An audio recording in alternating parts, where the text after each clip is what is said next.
The views and opinions expressed on any program are those of the producers and/or the persons appearing on the program and do not necessarily reflect the views and opinions of FRC Media, Bristol Community College, or the City of Fall River.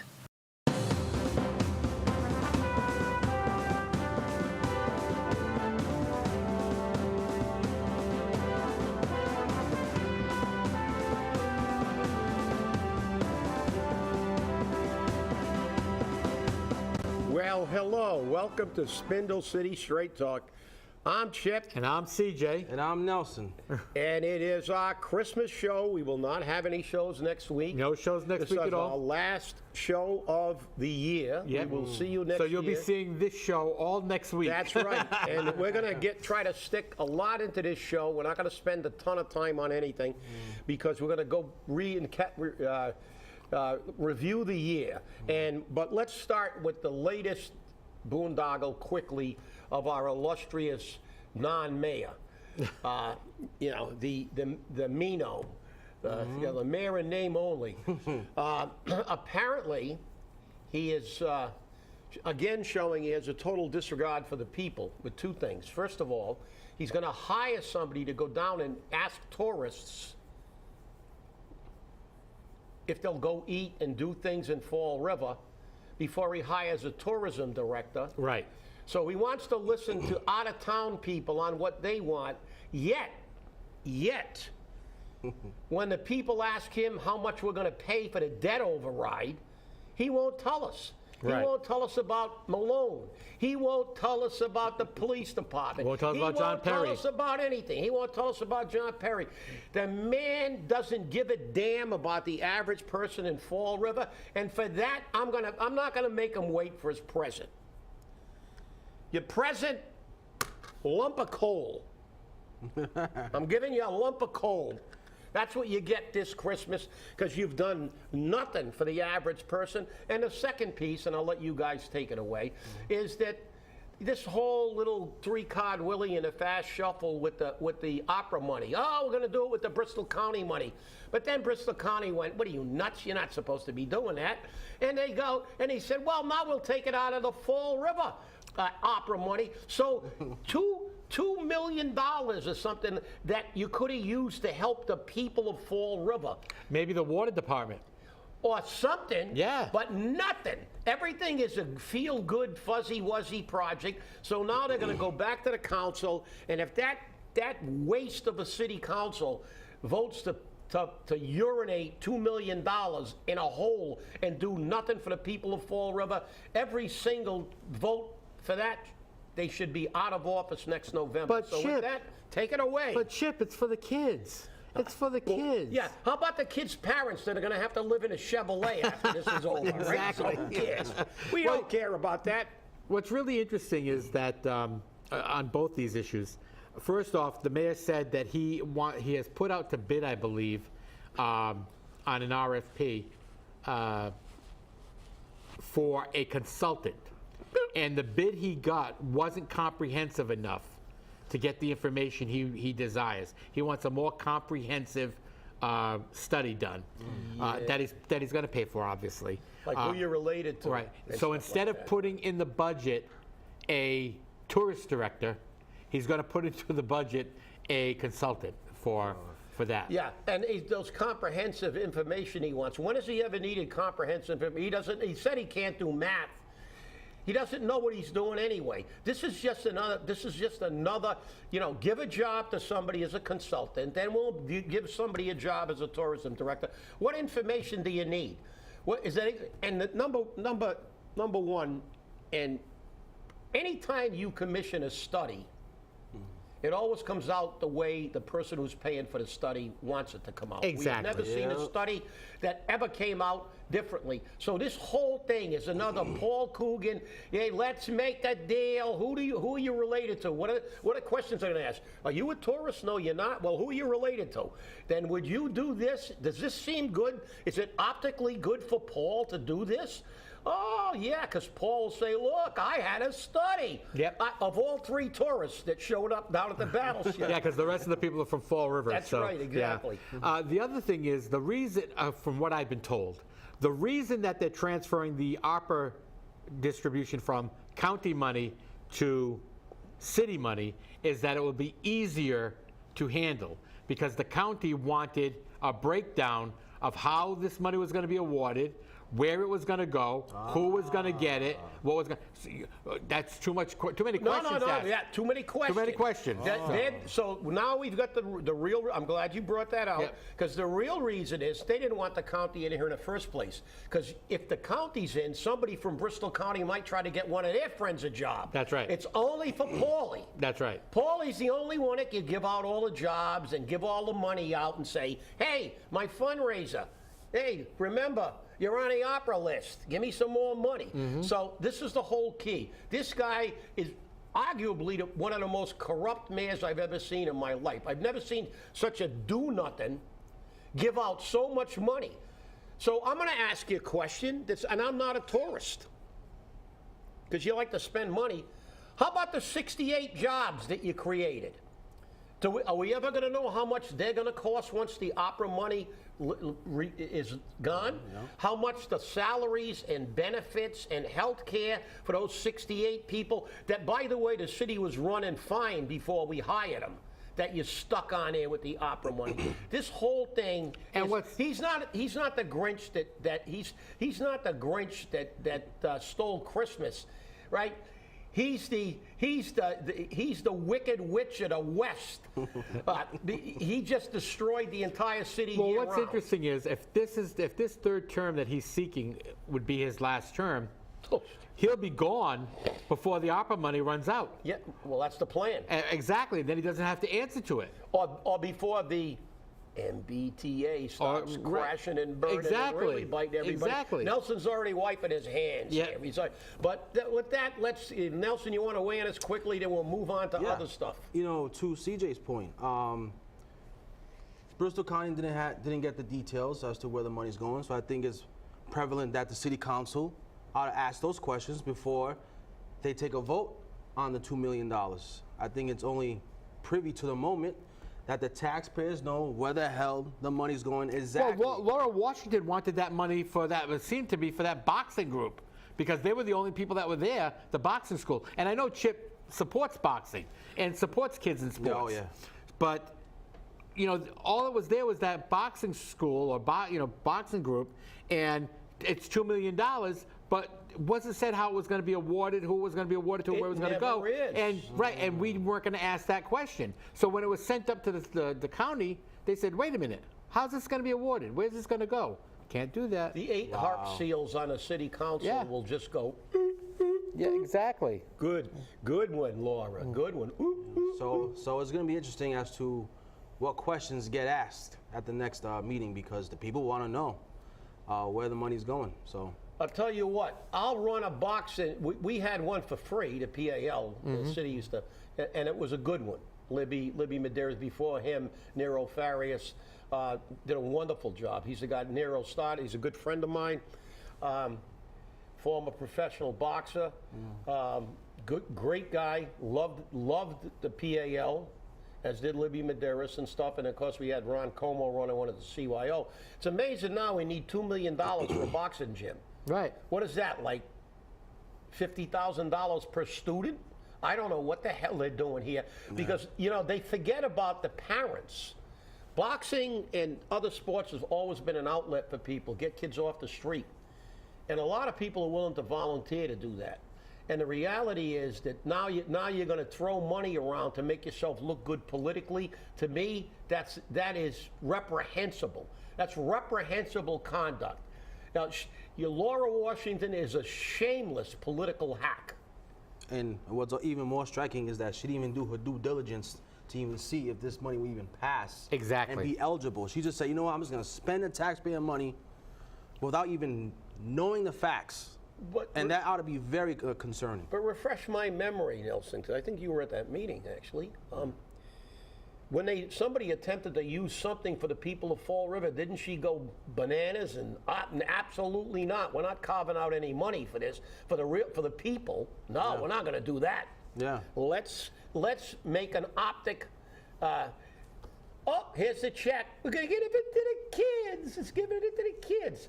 Reminds me of Zelensky in front of Congress. They're all like hop seals.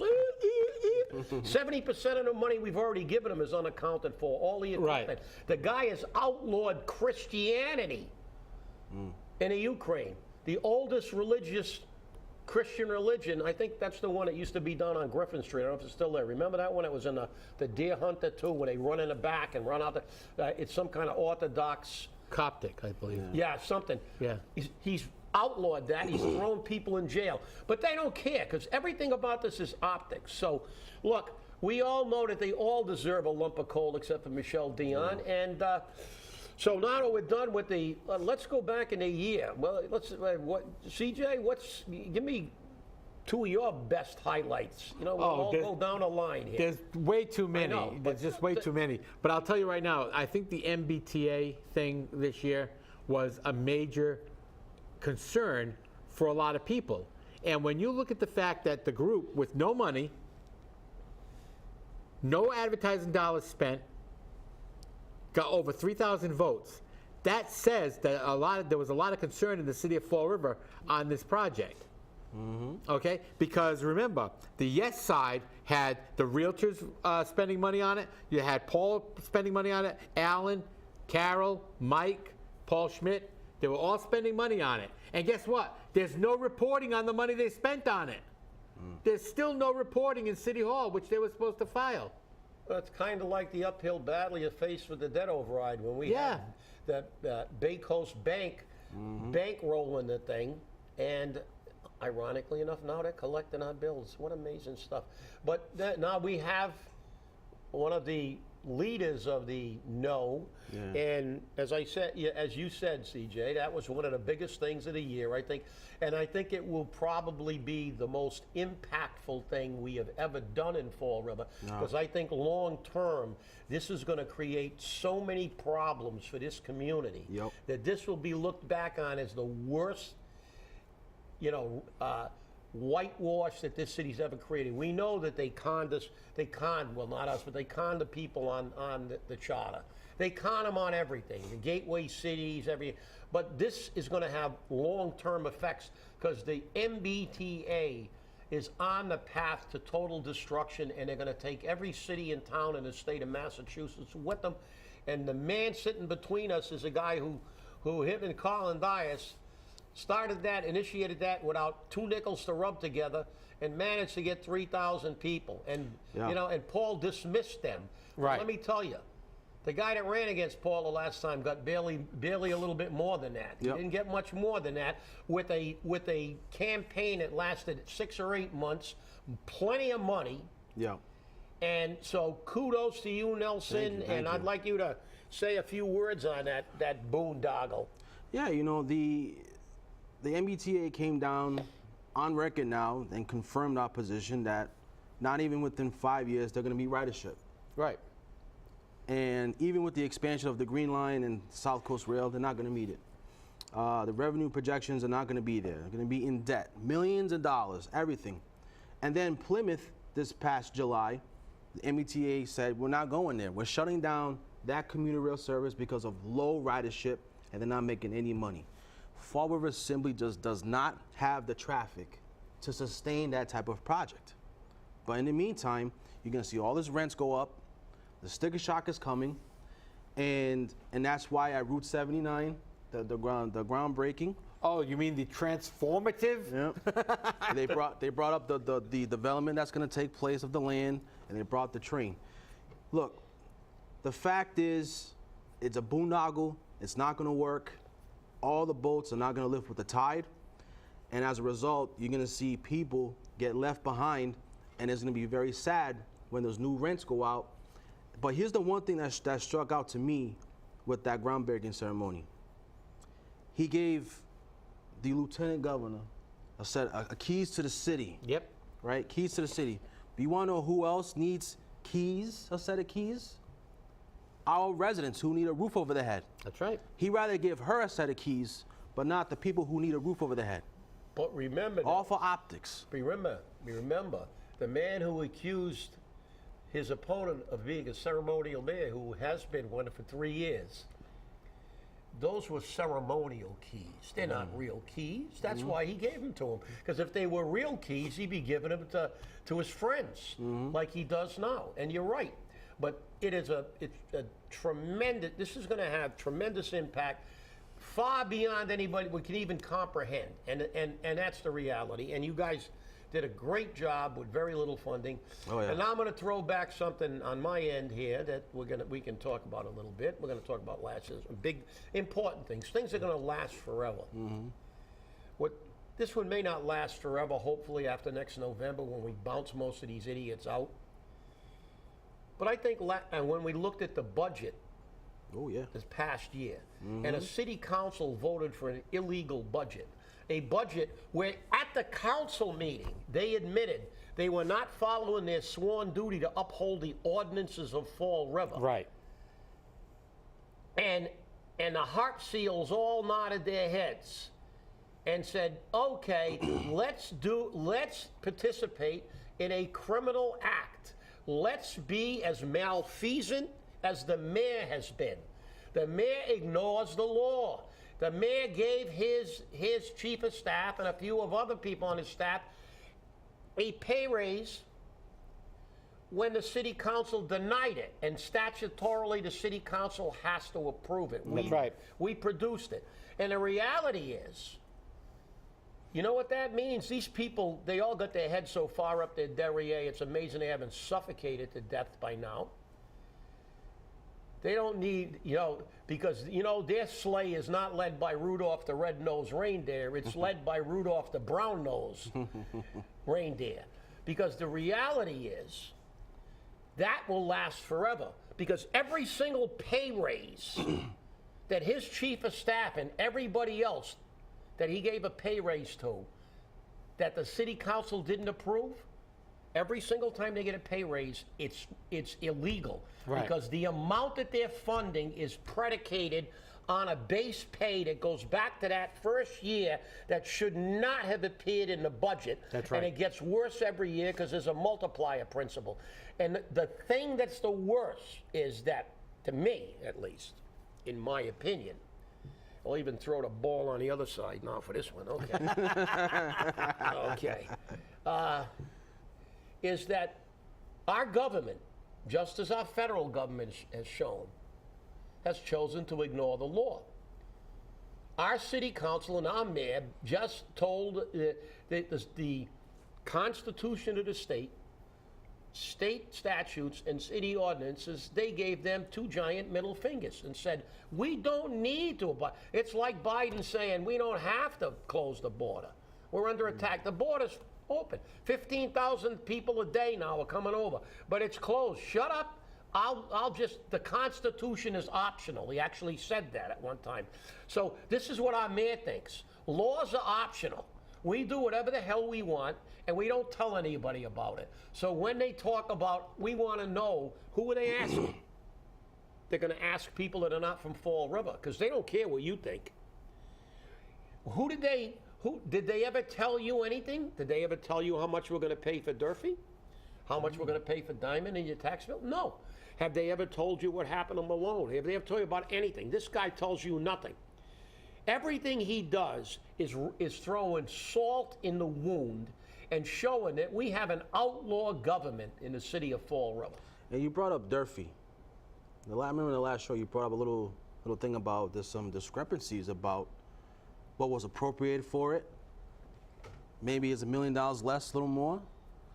To me, Paulie boy over there, he was on the school committee during that time, so he knows what the taxpayers were on the hook for before the city takes over and did the 2030. And wasn't he also on the building committee? Yeah, and also wasn't he got removed from the building committee by Jaisal Correa, and then he pulled the same stunt. And wasn't he also the man who pushed the debt override? Yes, he was. He was the front man. Isn't that amazing? He was the front man. He was the barker at the carnival. Mm-hmm. And so here's the declaration. He knowingly misappropriated in last year's budget in fiscal year 23 for Durfee. Yeah, he misled the public too. He knowingly did process. it. That's right. Because you mentioned a nice paper with all the payment schedule of all the numbers that should have went and where. That is very concerning.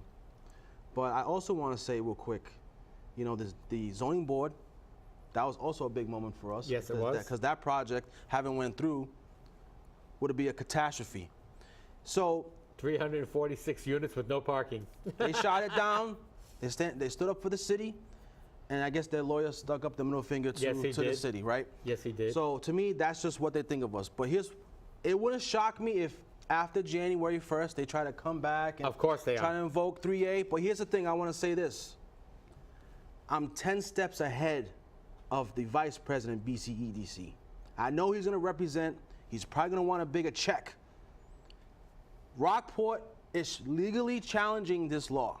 Okay, they're going to win it because of the coercion of what their lawyer said. Middleborough has said, hell no, we're not dealing with this. Newton said, screw it, we don't care. If this law is deemed illegal and unconstitutional in the court of law, and that man tries to invoke that law here, he will be met legally, because our city will not be held legally liable because of the greediness and shadiness and the lack of respect for our city. We will not do business that way. Sorry. So I just want to get that out there. And But that's why we do business all the time. And I will remind the council of that too. That's the way we do business all the time in the city. You know. Come on. Yeah. Okay. All right. A little more. Yep. Okay. That's fine. We're all set. And look, we've got literally, and I know the viewers will say, well, what are you talking about? There are literally thousands of things that we could have brought up in this show. Yeah. However, the MBTA is going to last forever. It is. The fact that they have ignored the law and set a precedent, and we will be paying for all these things forever.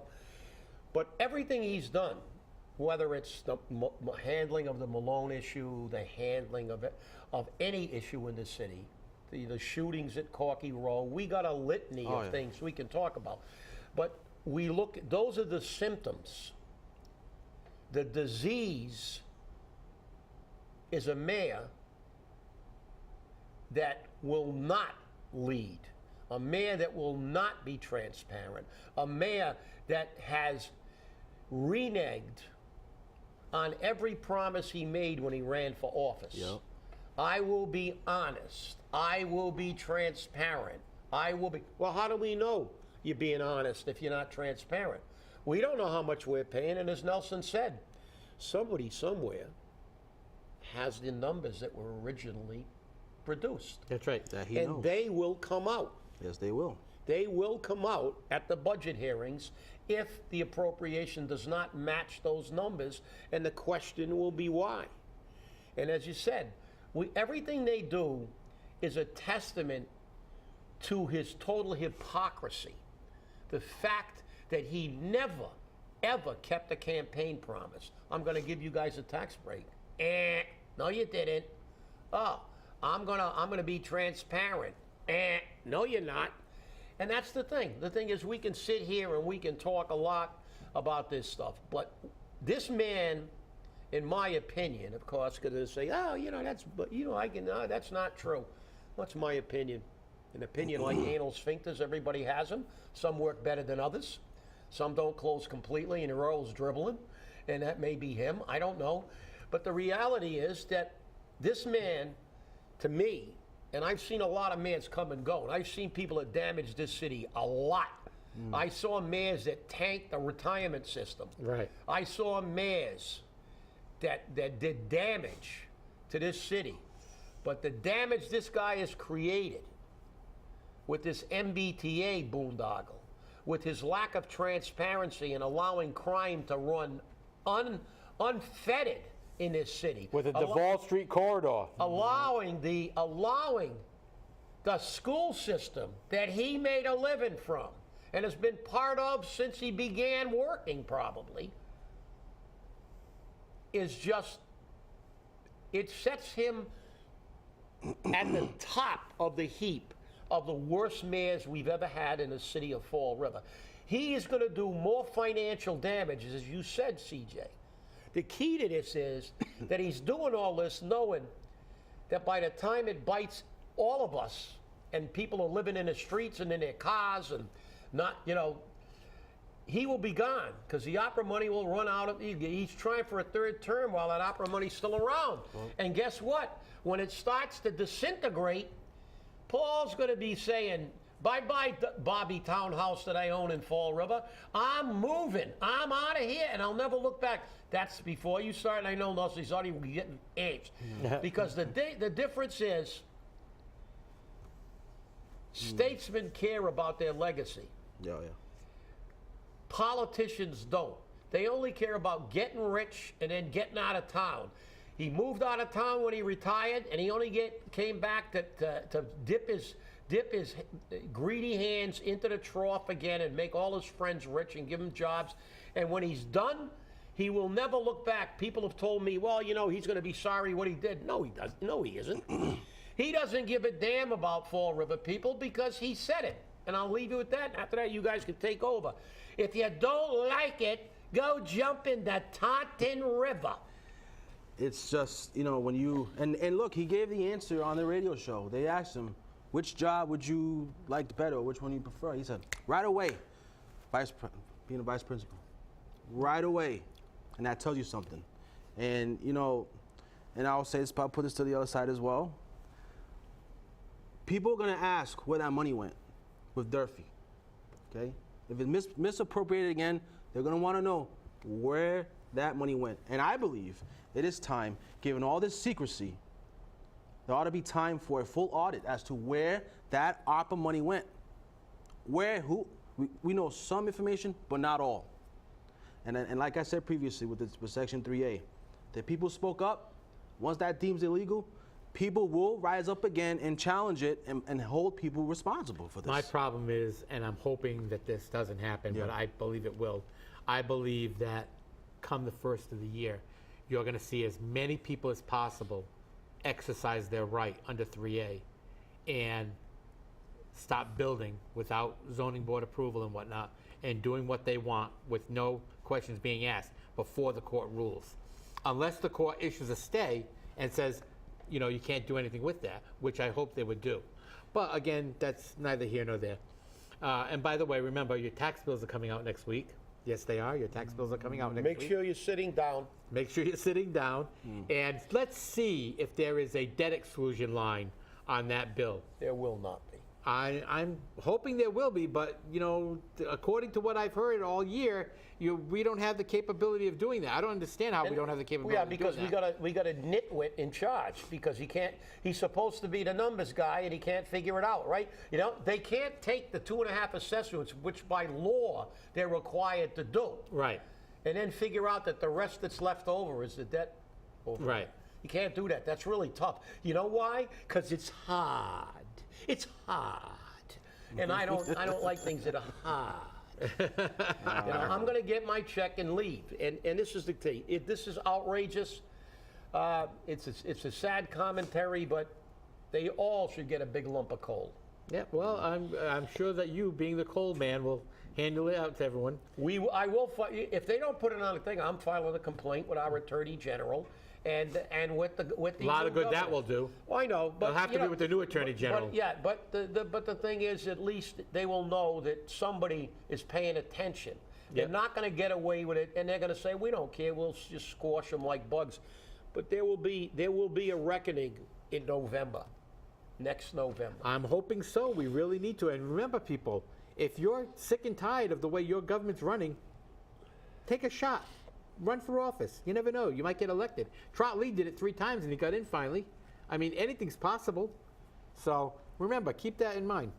And remember, this will be our last show for this year. We will not be back on the air until January 4th. That's Wednesday, January 4th. And we know you're going to go through a lot of withdrawal from us. But we will be back next year with blazing guns. And remember, have a happy and healthy Christmas and Happy New Year. And remember, stay safe, stay angry, and hold your politicians accountable. Thank you very much for spending the year with us. Have a great New Year. Even you, Paul. You happy and healthy New Year, but you still suck.